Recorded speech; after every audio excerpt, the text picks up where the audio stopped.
Most Canadians are familiar with the names of John A. Macdonald, D'Arcy McGee, George Brown, and Charles Tupper, all part of our history and fathers of Confederation all.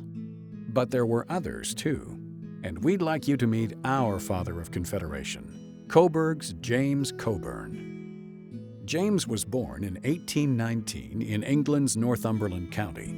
His hometown was Berwick-upon-Tweed, just 3 miles from the border with Scotland.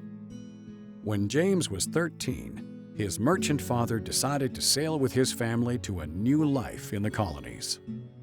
The timing was bad, for the year was 1832, the year of the Great Cholera Epidemic. James's father was one of thousands who died that year in and around Montreal. With James in tow, and evidently some considerable resources, the widow Cobourg continued on to Upper Canada and the town of York, which 2 years later reverted to its earlier name of Toronto.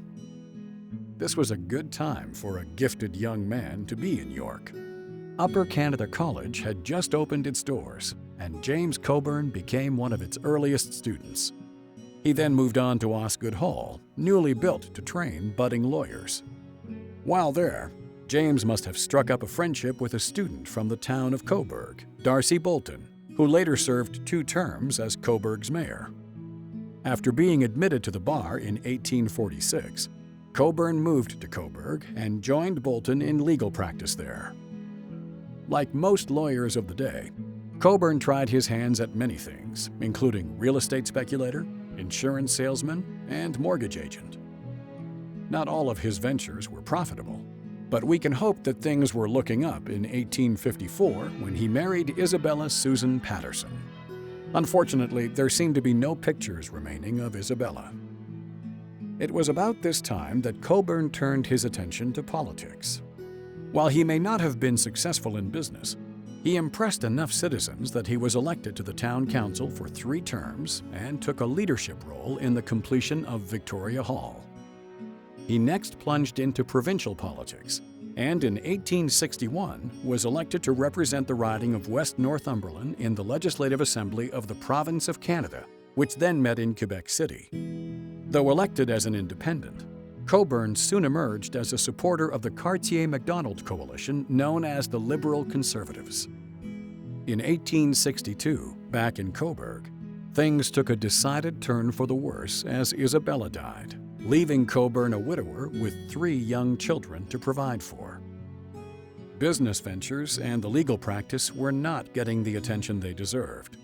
Nevertheless, in 1863 he was elected by acclamation, and in 1864 given the post of Solicitor General, which meant he would be attending the Founding of Canada Conference in Quebec that same year, making James Cockburn officially one of Canada's Fathers of Confederation. In his crowning achievement locally, on July 1, 1867, he stood on a platform at Victoria Hall to share in reading the Proclamation of Confederation to a jubilant crowd.